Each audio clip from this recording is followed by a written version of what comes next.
Welcome back. You're listening to The Voice of Russia in London. My name is Brendan Cole.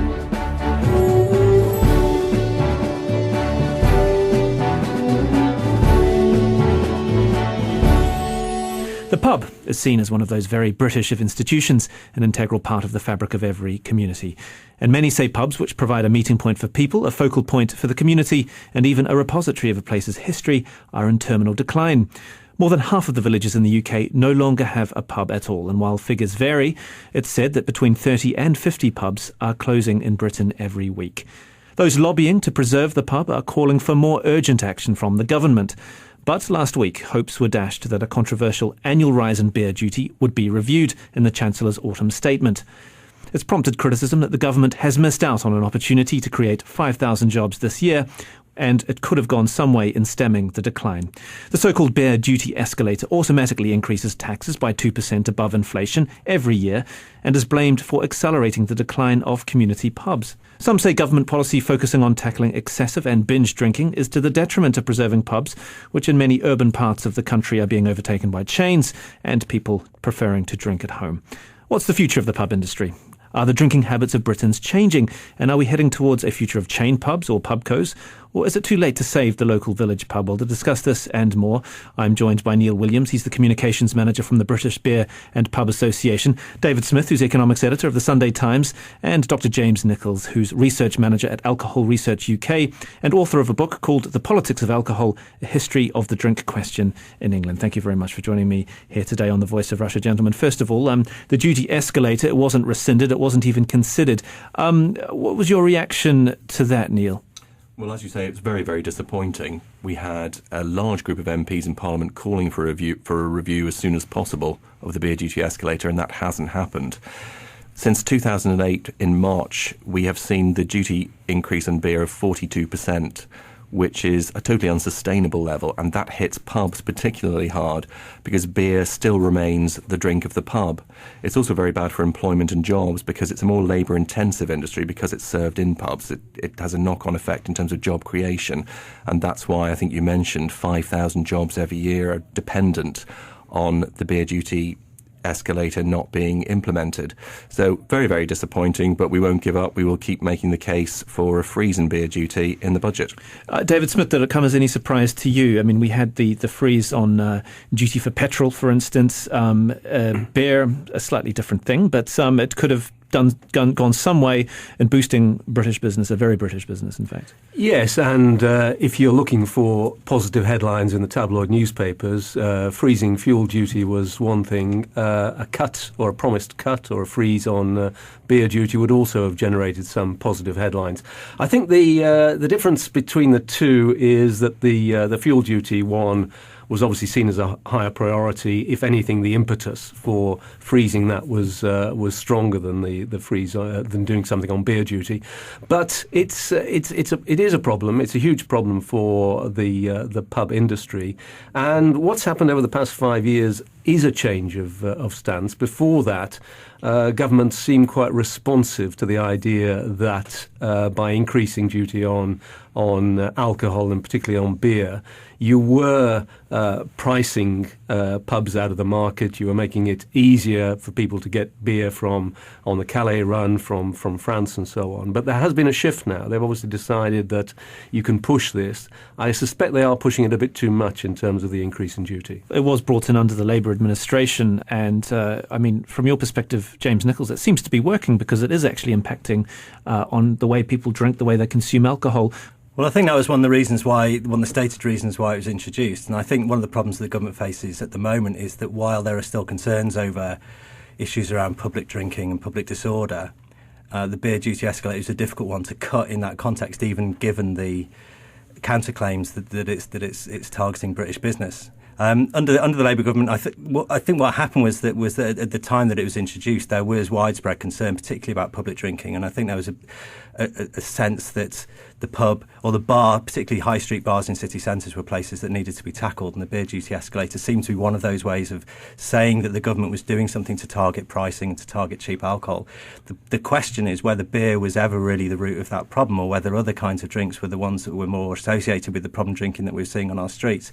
And secondly, I think has already been alluded to, whether it was drinking in pubs that was the problem, or whether it was drinking at home, particularly drinking at home prior to going out, that was causing some of those very visible problems that were appearing in the media. Well, Neil Williams, it seems that there's more factors other than the beer duty escalator, though, isn't it? I mean, and from your organisation's perspective, just how in danger is the British pub? Well, you're right to say that there are other factors at work. We've certainly, in the hospitality industry, it suffers very badly during an economic downturn, and we've seen that. We've got long-term trends at work as well. We've got people switching to wine. But given that we want to encourage social drinking in pubs, particularly of a drink that is actually the lowest strength category in general, beer typically between 4 and 5% in terms of alcohol strength, we do think the government shouldn't be loading this extra burden on us with these huge tax increases. You know, it's a time to give a helping hand to pubs to ensure that they can compete effectively with supermarkets and encourage people to go out, drink socially, create jobs. And that's why we think the government should look again at the whole policy. How many pubs are closing per week? There is some discrepancy over whether or not pubs are simply changing use. They're moving more towards eating premises. They're not necessarily wet-led premises. I mean, what's your take on that? Well, the current picture, I think, is that the closure rate is slightly less than that at the moment. I think it's about 18 per week, according to the very latest figures. But that, of course, is still a big blow. If you lose your pub, you've lost a community hub.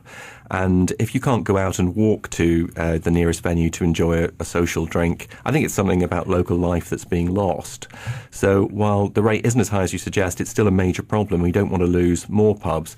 You alluded to the fact that pubs are now selling more food, and that's true, and that's a good thing. I mean, pubs sell more food than all of the restaurants in Britain now put together. That's been another huge change, and it shows that pubs can adapt and change. And, we think pubs are the place of social drinking, increasingly with food, and therefore it's something the government should be encouraging. And how important are they to a community? I mean, I suppose we're here in the centre of London, but I mean, if you're in a small village in Shropshire, for instance, it's more of a focal point for the community, isn't it? Are these the ones that your organisation is most concerned about? Yes, I think that's right. I think there's quite a lot of evidence that town centre venues are very resilient, especially in London with its very resilient economy. But certainly in more rural areas where pubs really do focus as a community hub. And in many places, they'll be the only community hub. You see village shops closing, village schools closing, you see village post offices closing. So the hub is often the key social network that's left remaining. And there's definitely something very special lost in local life if that pub disappears.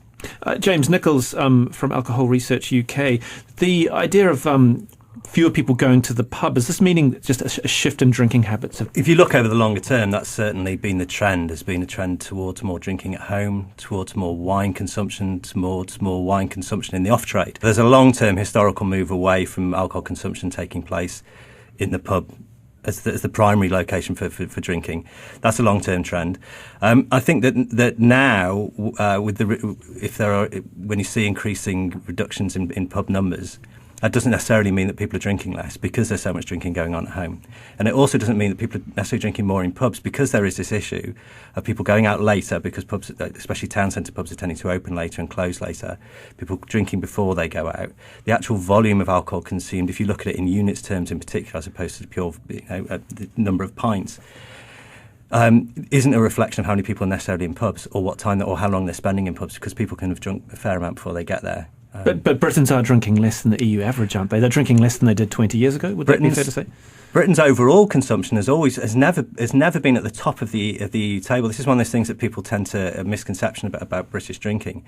In terms of overall consumption, our levels have tended to be relatively mid-table in terms of European averages. Where we come near the top of the table is what you'd call binge drinking or drinking large amounts in concentrated periods. We generally come towards the top of the table in terms of that. As far as overall consumption goes and the trends in recent years, the overall trends have been moving downwards since about the mid-2000s. But the thing to bear in mind is that the peak they hit in the mid-2000s was dramatically high, historically speaking. There had been an increase from the late 60s onwards. So there's a trend, a move in the right direction. I think what we need to know more about is who is drinking less, and whether it's a universal downward trend or whether it's a trend that's located in particular groups of drinkers who are drinking considerably less while other drinkers are drinking the same amount. We just don't know enough about who's drinking what to be able to talk about that. You're listening to The Voice of Russia in London. We're discussing the future of the British pub with Neil Williams, David Smith and James Nicholls. And in terms of tackling this so-called scourge of binge drinking, I guess, government policy is concentrated on what we've had recently with minimum alcohol pricing. Does that feed in any way to pub attendance and people going to the pub as well? And should this really not be considered, this should be considered separately as a separate part of government policy? Well, I think there are different ways of looking at minimum unit pricing. If you look at the government's alcohol strategy, it's presented as a way of tackling antisocial behaviour. I think a lot of the modelling around minimum unit pricing talks about its effect on overall consumption and it being an intervention to prevent long-term health harms, in fact. So there's a question about, particularly with young people, the extent to which minimum unit pricing will target them as opposed to more harmful drinkers who drink more overall. The thing about young drinkers is they don't necessarily drink more than other drinkers. In fact, they tend to drink, as far as we know, slightly less than people in their 40s. It's that they drink a lot when they go out. Minimum unit pricing, where it may target that is that if it makes the cheap alcohol that people buy in supermarkets before they go out slightly more expensive, it may reduce consumption there. But in terms of its impact on pub attendance, I think the reason that a number of brewers or a number of the people in the pub trade support minimum pricing is that they're hoping that it will encourage people to drink in pubs more often because it will level the playing field. But we don't know for certain whether that would be the case. But that's certainly one of the effects I think people are hoping for. David Smith from the Sunday Times, it seems like government legislation is working, isn't it? Because not with minimum pricing, but the beer duty escalator, it's curbing drinking to a certain extent. But it's almost like the government isn't particularly interested in the British pub as maintaining it as an institution. It's really focused on curbing the amount of alcohol people are drinking. I think to an extent that is true, although it's, there are many other things wrapped in there. For obvious example, the period since which the duty escalator has been in place has been a very difficult period for consumers. Consumer spending has never been as depressed at this stage of an economic cycle as it is at the moment. We haven't had a recovery in consumer spending. It's still below 2008 levels. So you have to wrap it all in that. I mean, in some respects, the resilience of the pub is quite impressive. I mean, obviously it's very sad when you hear of pub closures, particularly when they are integral to community life. But if you think of the way that, the pub culture developed, it was an era where, lots and lots of people were engaged in manual work. And pubs, particularly city pubs in industrial cities, they were there so that people who've been, expending lots of energy and sweat in manual work could replace the fluid they'd lost with generally low-strength beer. The beer in the industrial north was relatively low strength. And 8 or 10 pints of beer it didn't have to be beer, but 8 or 10 pints of liquid was there to replace the what you'd lost during your shift in the steelworks or down the coal mine or whatever. Now the fact that people still drink what you might call industrial quantities of beer, even though they're not doing industrial work, is quite impressive. But in terms of the culture, the survival of pubs have had to take a lot of things. For country pubs, tougher drink driving laws have obviously been a factor. The fact that, even whatever happens to the duty, it is still the case that if I buy a pint of beer in the pub, for the same amount of money, I could buy 4 cans in the supermarket. So the relative pricing is a problem and is going to remain a problem. Neil will know what the impact of the ban on smoking in public places has been, whether it's been positive or negative for pubs. But that's another factor the pub industry has had to deal with. But I think it's, we shouldn't be too pessimistic about pubs. I mean, I think there is still a lot of resilience there. And there are some pubs, which, as you will all know around this table, you can't get into during busy times. They do incredibly well. Whatever their offering is, it works. And, and some bits of the industry are incredibly successful. There has been wholesale changes in the industry in the last few years, and David alludes to the smoking ban. Has that meant that fewer people go to the pub, or has it actually encouraged people who wouldn't otherwise go to a smoky pub to go, or has it been a balance? There's been no change at all? Well, it's been a bit of both, but of course it's hit different types of pubs in different ways. I think overall there was a shock in which 5 to 10% of trade was lost overnight, and of course it hit particularly what we call wet-led pubs, those that were really reliant on alcohol sales, particularly hard. Food-led pubs might have had a boost from it. I think there's a bit of evidence out there to suggest that. So it's hit different parts of the trade in different ways, but overall it certainly did have a downward effect on the total turnover of the sector, as we said it would. But, pubs are fighting back, as you rightly say. Food is a much bigger offering. Also, pubs are installing great state-of-the-art coffee machines in order to compete with what is now a burgeoning coffee trade in the high street, and all sorts of other ways, installing internet access and so on. Pubs are fighting back, and as you rightly say, you get new openings as well as closures. It's not all about closures, it's about investment, new openings and new opportunities as well. So the complaints and the criticisms of the demise of the British pub, is that really taking into account the fact that pubs need to change with the times and look for other revenue streams, become cafes, become those places that people can hang out during the day? They have Wi-Fi, they might have the football on or whatever. I mean, that pubs aren't changing with the times in the way that they should be. Well, I think the ones that aren't adapting and investing, and some of them are not in a position to do so, it's fair to say, are the ones that are going to struggle, sure. But you're quite right. Pubs have always adapted to the times. 30, 40 years ago, you wouldn't have been able to get a curled-up sandwich in a pub. Now, of course, there's a huge food experience out there and a huge variety of food to be enjoyed in pubs. So, yes, it is a case of adapt and survive and invest, and that's always going to be the case.